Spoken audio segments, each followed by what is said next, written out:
ajili ya utume kama ambavyo kipindi cha kwanza na cha pili kilituelekeza, na kwa sababu hiyo uzuri wake kwamba tuna hii saa moja kabla tujaenda kwenye misa huko, mimi kwa kuwa ni wa pili sasa, na uzuri wa mtu wa pili maana yake ni kwamba anaweza kuwa amenyang'anywa yote ambayo alikuwa ameandaa, na ukweli ni kwamba nimenyang'anywa yote nilikuwa nimeandaa.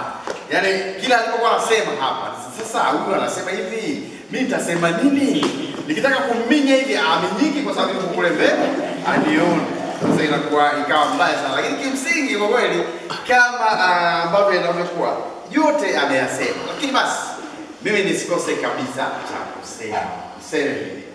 Wamisionari mtandaoni ambao wametualika hapa pamoja na watoto wangu sasa wa parokia ya Simiki, ambao nitafurahi sana ikiwa baada ya semina hii mtajiandikisha na nini kuwa wamisionari mtandaoni.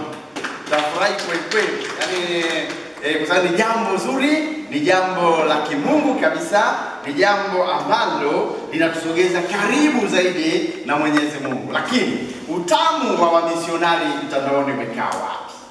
Utamu wa wamisionari mtandaoni umekaa katika compliance. Hivi mnajua hilo neno? Hasa Wasimiki wamisionari mtandaoni hamna shida. Ila Wasimiki mwenyekiti pamoja na wanangu Wasimiki. Compliance. Unajua? Mnashangaa nini? Yaani mimi baba kama nyinyi mjui maana hata mimi baba yenu nabahatisha. Sasa compliance maana yake ni uhusiano mzuri wa utume na wakati uliopo. Wakati uliopo ni wakati wa mtandao, wakati uliopo ni wakati wa mawasiliano, ni wakati ambapo ulimwengu unakimbizana si kama ilivyokuwa katika analogy. Sasa tuko digital. Mimi nataka Wasimiki wanajibu. Kwa hiyo hatuko tena kwenye analogy, sasa tuko digital. Na hiyo digital life. Maana yake ni kweli kwamba wamisionari mtandaoni wamechagua jambo jema, kwa maana ya ile uhusiano mzuri kati ya misionari uliokuwa ambapo baba ameeleza vizuri sana.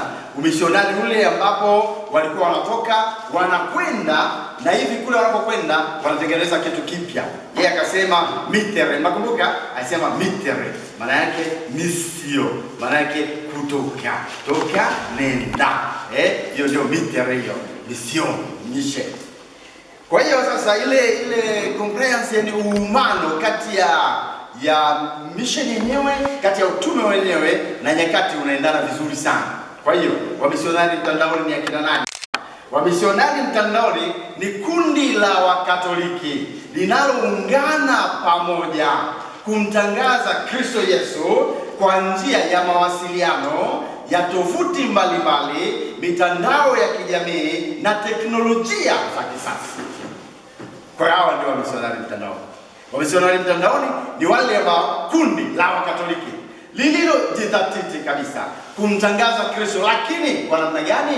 Kwa namna ya matumizi ya tovuti, namna ya matumizi ya mitandao ya kijamii, na mwishoni kwa namna ya kutumia teknolojia zozote zile zinazokuwepo kadiri ya kumpeleka Yesu katika maisha ya watu. Kwa hiyo ni kundi la watu wenye imani wanaotumia namna mbalimbali.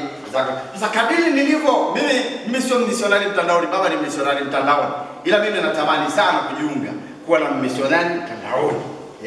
Kwa sababu gani? Kwa sababu ya hii uumano kati ya jambo lenyewe na uhusiano wa wakati.